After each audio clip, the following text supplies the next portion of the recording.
tahun itu minimal, karena 1000 bulan lebih baik daripada 1000 bulan Lailatul Qadar itu. Bukan sama, tapi lebih baik. Artinya bisa lebih daripada 83 tahun, bisa 100, bisa 1000, 2000 bulan atau 3000 bulan dan seterusnya. Tergantung kadar ketulusan dan keikhlasan di saat dia beribadah kepada Allah Subhanahu wa Ta'ala. Dan kemudian kita menyampaikan sedikit dalam surah Al-Qadar sebelum kita melanjutkan daripada bacaan atau yang sebagaimana majelis rutinitas kita membaca kitab Nasihat Diniyah Al-Wasaya Al-Imaniyah. Allah Subhanahu wa Ta'ala mengatakan, "Inna anzalnahu fi lailatul qadar." Didahulukan dengan bismillahirrahmanirrahim. Inna anzalnahu fi lailatul qadar. Sesungguhnya kami menurunkan Al-Qur'an. Yaitu Al-Quran.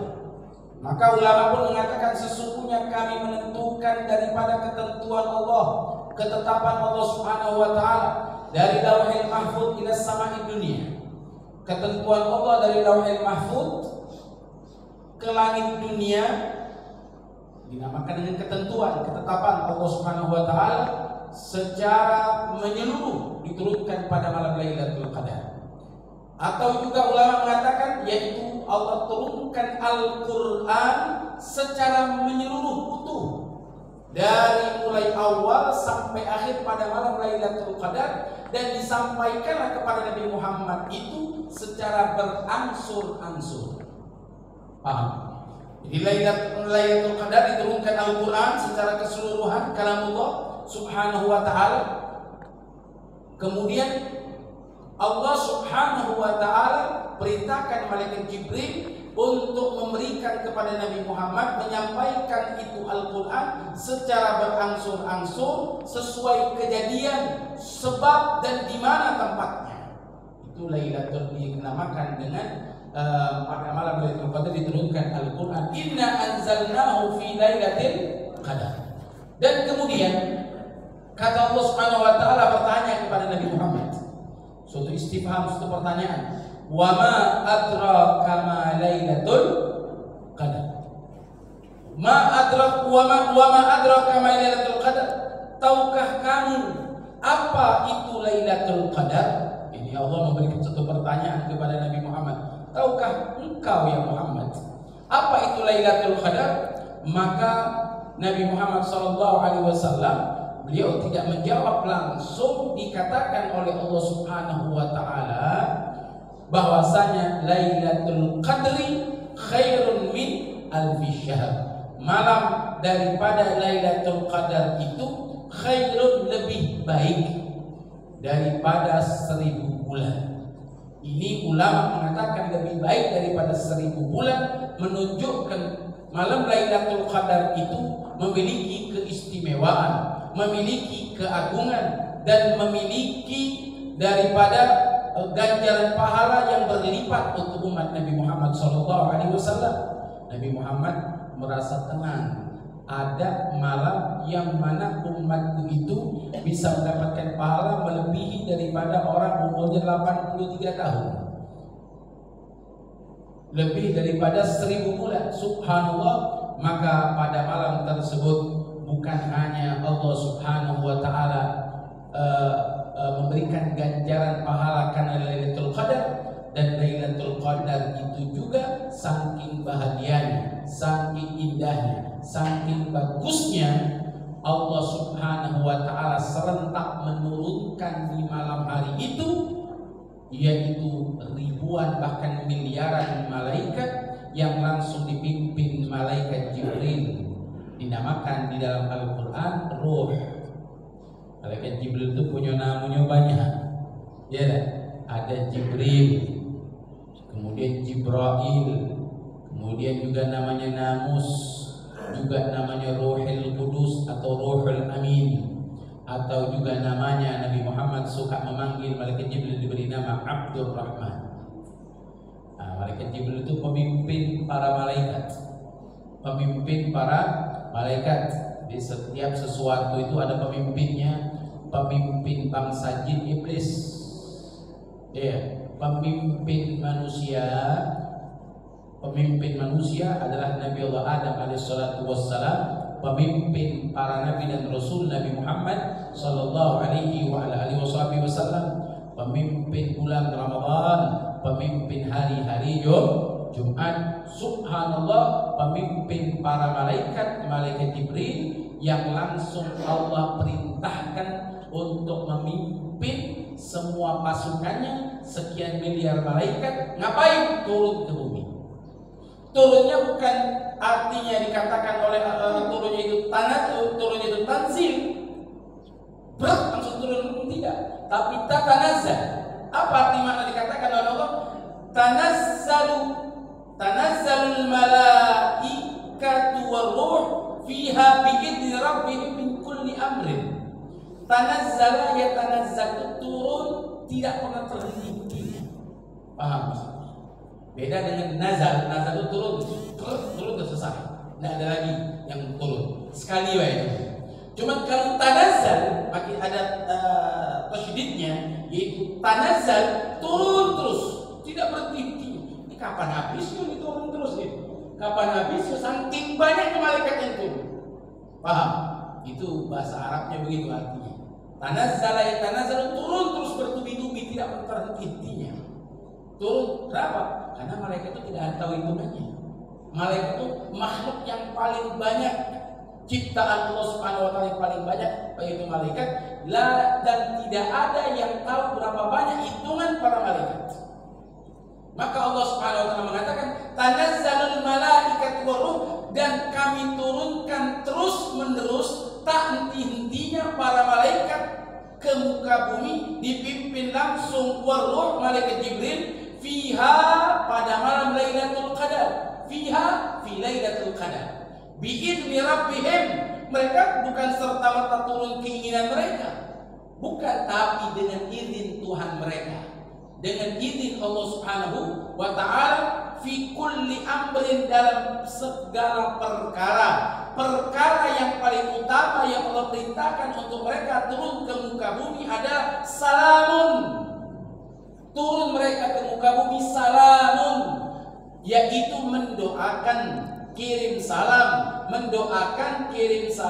istighfar untuk orang yang pada malam hari itu sedang beribadah, sedang sholat, sedang sujud, sedang baca Al-Quran, sedang bermunajah, sedang berzikir. Itu yang mendapatkan salam. Kalau tejo tidak dapat,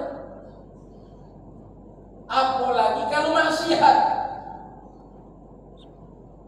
Na'udzubillah min dzalik. Maka malam hari itu subhanallah, tanazzalul malaikatu waruh, diturunkan terus-menerus para malaikat dipimpin malaikat Jibril dengan izin Allah Subhanahu wa taala.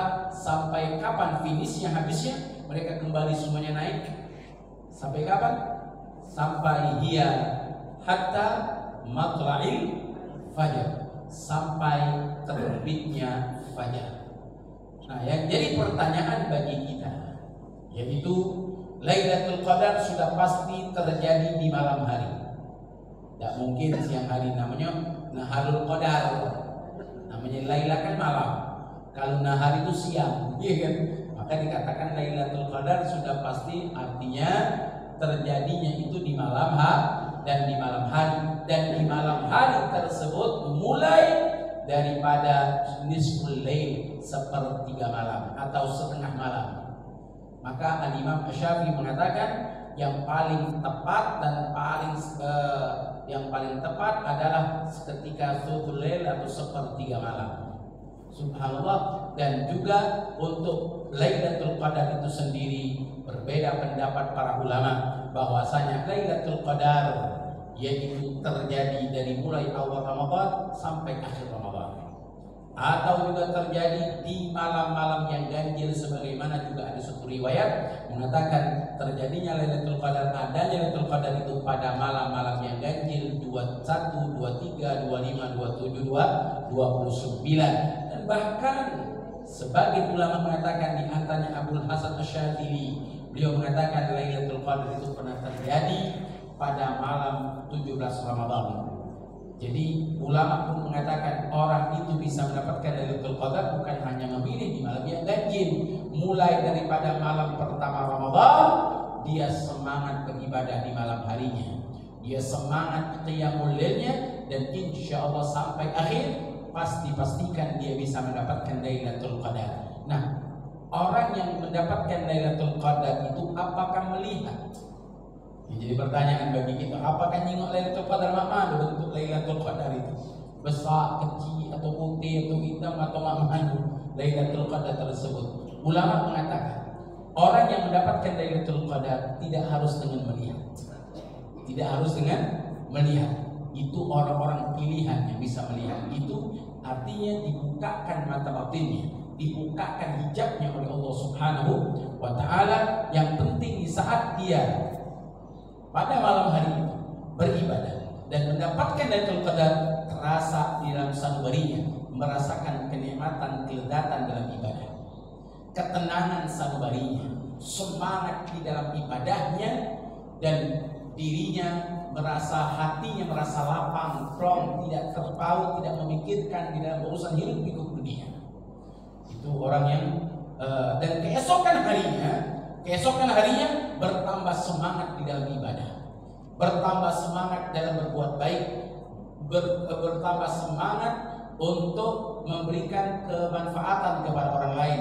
Itu tanda daripada tanda orang yang mendapatkan Lailatul Qadar. Dan Lailatul Qadar itu sendiri, kalau memang Allah buka hijab kita, yaitu suasananya sebagaimana ulama pun mengatakan bahwasanya suasana yang begitu terang menderang, yang kita tidak sadar bahwasanya kita berada di suasana atau tempat yang tidak kita kenal dan tidak kita ketahui. Kenapa?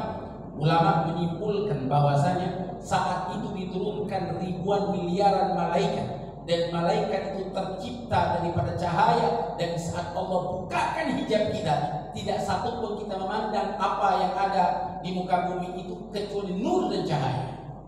Yang kita lihat penuh dengan nur dan cahaya yang luar biasa. Itu kalau Allah bukakan hijab kita untuk bisa melihat Lailatul Qadar itu, artinya turunnya para malaikat dan Allah bukakan hijab, melihat sekian banyak malaikat. Ya, orang yang melihat malaikat itu orang-orang yang arti pilihan, ya, yang mendapatkan pilihan dari Allah Subhanahu wa Ta'ala. Kalau nak tengok jin, siapa boleh baca? Iya kan? Itu apalagi jin kepala dua banyak. Subhanallah. Jadi kalau mau lihat malaikat tidak ada pilihan, orang-orang yang dipilih oleh Allah Subhanahu wa Ta'ala, Jalla Jalaluhu wa Ta'ala azamatuh. Nah, itu diantara daripada Lailatul Qadar dan tanda Lailatul Qadar. Dan kalau kejadian alam tidak bukan suatu tanda yang pasti, ya, kejadian alam ya mungkin tidak ada angin lah atau beginilah atau pohon tumbang lah misalnya, intinya ya tidak ada Lailatul Qadar itu bisa jadi, atau pohon bisa tumbang atau macam-macam, tidak ada angin dan seterusnya, tidak. Tapi yang paling tepat ulama mengatakan terjadi Lailatul Qadar itu kita bisa mendapatkannya, hati kita merasa tenang, tentram, dan merasakan kenikmatan beribadah, dan tidak akan mungkin mendapatkan Lailatul Qadar kecuali dia sedang beribadah kepada Allah Subhanahu wa Ta'ala di malam hari tersebut. Semoga masih beberapa hari lagi ini kita bulan Ramadan. Di dalam Ramadan ini semoga kita lebih semangat, semoga kita bisa mendapatkan Lailatul Qadar. Amin ya rabbal alamin. Melanjutkan sebelum kita buka sesi pertanyaan, yaitu mengenai tentang daripada penyakit hati yang sebelumnya sudah kita sampaikan, yaitu kibir, sombong, di dalam kitab Nasihat Diniyah Al-Wasaya Al-Imaniyah. Dan yang kedua daripada yaitu penyakit hati yang paling fatal juga ar-riya. Tahu riya? Riya itu al-amal li ajlin nas. Riya itu berbuat sesuatu, beramal tujuannya untuk minta dimuliakan, diagungkan oleh manusia. Itu arti makna riya. Maka beliau mengatakan bahwasanya wa min aqwabil muhlikat ar-riya wa qad sammahu Rasulullah sallallahu alaihi wasallam bisyirkil asghar wa syirkil khafi. Nabi Muhammad itu memberi nama riya itu syirik yang kecil atau syirik yang tersembunyi. Syirik itu menyekutukan, menduakan. Dia beramal, beribadah, tapi bukan karena Allah, karena sesuatu, karena orang lain, atau karena harta, atau karena dunia, atau karena si fulan, atau karena siapapun itu. Selain bukan Allah SWT, itu namanya syirkul khafi. Karena dalam riwayat hadis juga Nabi Muhammad pernah mengatakan, disebutkan dalam kitab Bahjatul Wasail, bahwasanya kata Nabi Muhammad, hati-hati daripada syirik yang tersembunyi. Syirik yang tersembunyi itu kata Nabi Muhammad SAW, dia lebih halus daripada jalannya semut. Maka sahabat mengatakan, apa itu syirkul khafi ya Rasulullah? Syirkul khafi itu adalah riya. Oh, kalau begitu kami pernah merasakan itu semua ya Rasulullah.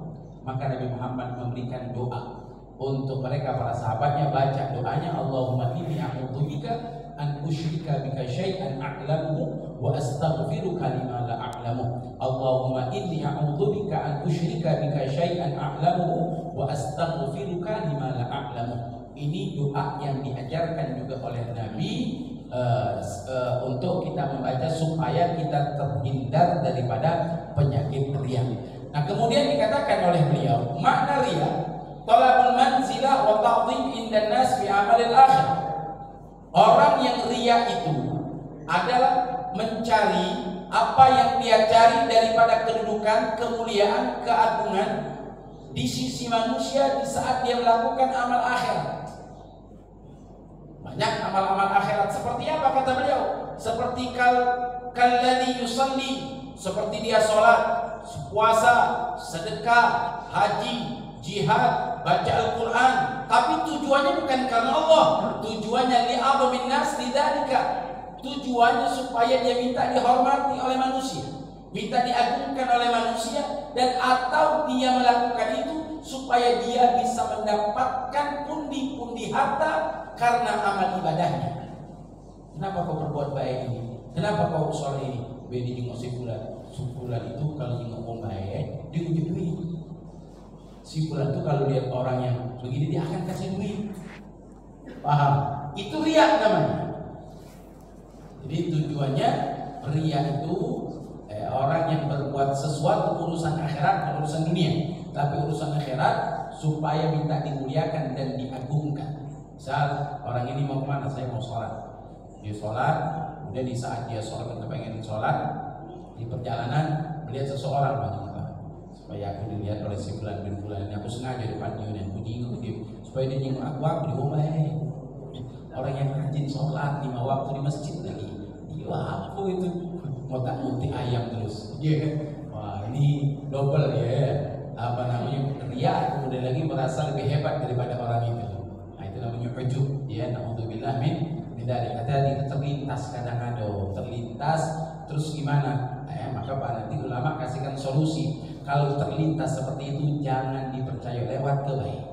Aida aku kata Allah, aida aku kata Allah. Itulah obatnya. Dia lewat ke baik langsung. Tapi kadang ada orang tidak teringat dia seperti itu. Kenapa? Karena kurangnya pemahaman ilmu. Yang pertama, yang kedua kurangnya dia memohon berdoa kepada Allah dengan doa tadi.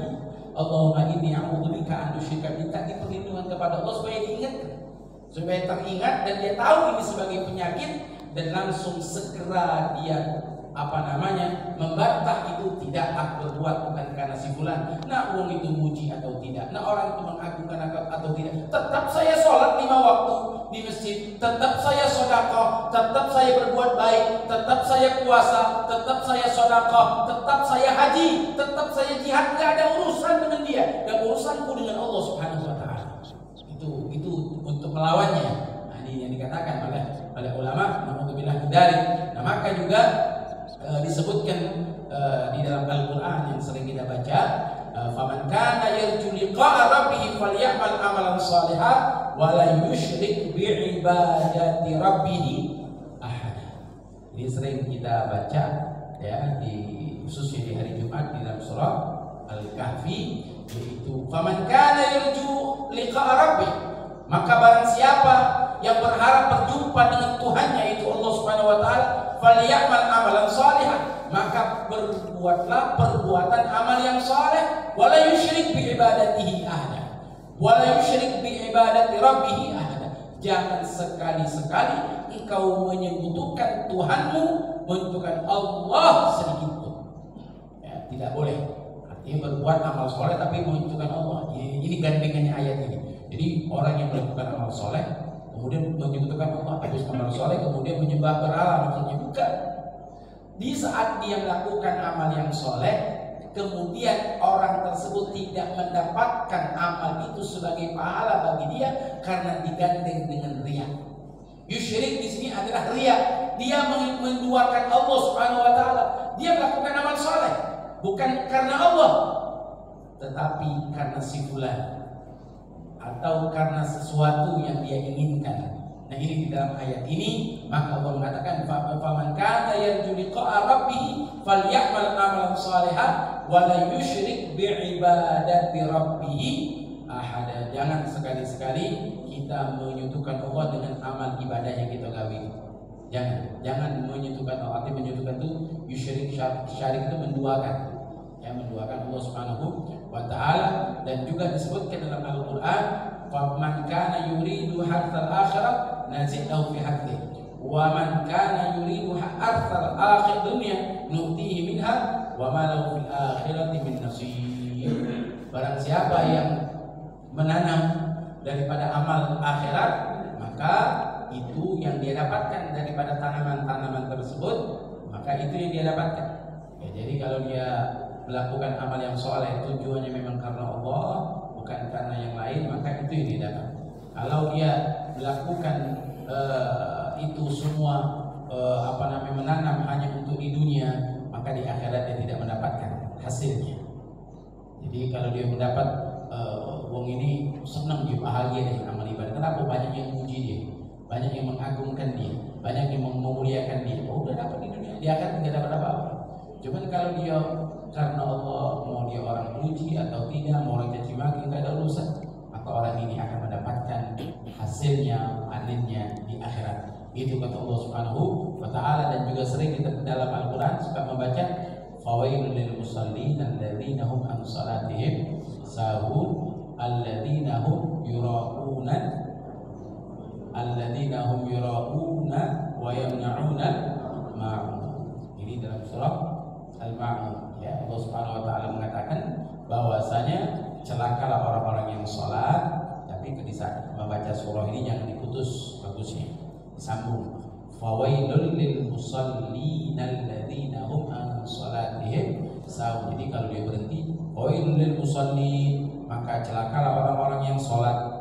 Nah, jadi disambung lebih bagus, disambung, maka fawailul lil musallin alladzina, maka celakalah orang-orang yang sholat adalah orang-orang adalah mereka yang sholat mereka sahur lalai atau menunda-nunda sholatnya. Orang yang sholat menunda saja celaka, apalagi yang tidak sholat. Maka Allah pun mengatakan alladzina hum yura'un. Kalau dia sholat pun riya, kalau dia berbuat amal pun riya. Alladzina hum, mereka orang-orang yang suka riya. Sudah sholatnya nunda, riya pula misalnya ya.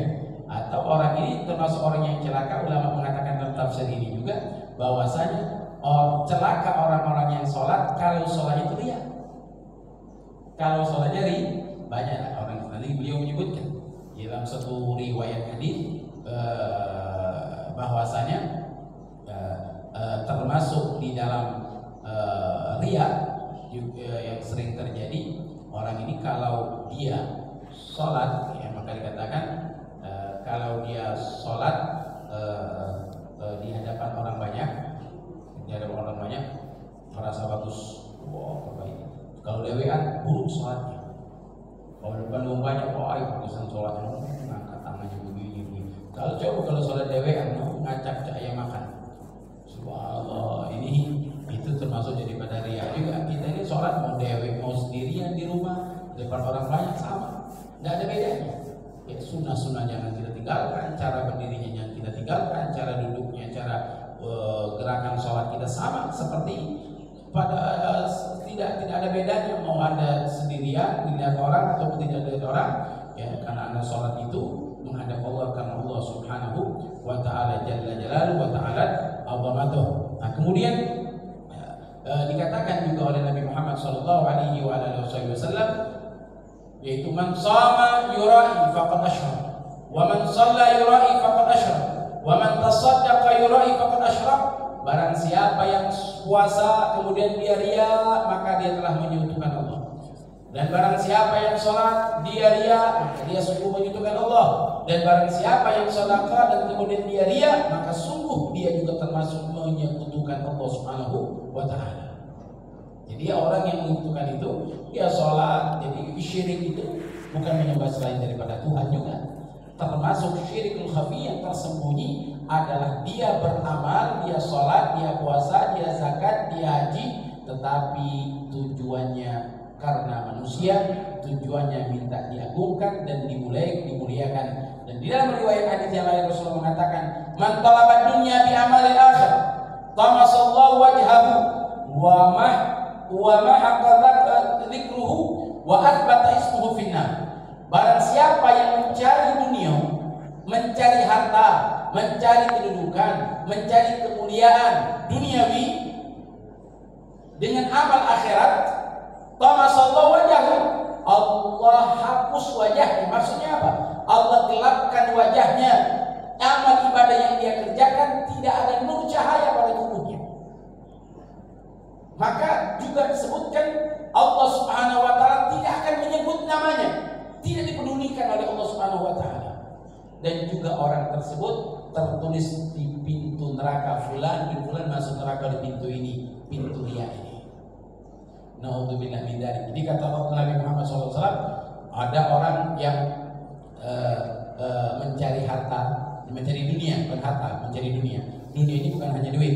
Dunia ini mendapatkan kemuliaan dari orang, mendapatkan kecintaan dari orang, mendapatkan kedudukan dari orang, pujian dari orang. Tapi yang dia amalkan urusan akhirat, yang dia gawikan urusan akhirat.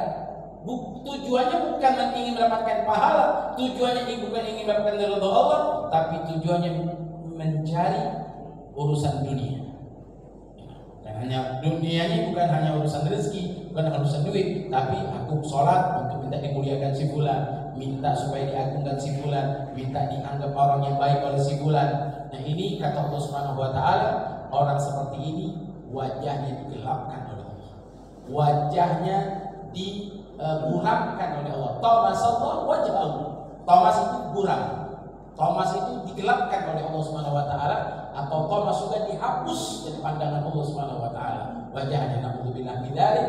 Dan kemudian wahamqa, orang ini juga diputuskan hubungan dengan Allah Subhanahu wa taala, tidak diingat oleh Allah Subhanahu wa taala, dan bahkan Allah sudah catat si fulan, kata Allah apa?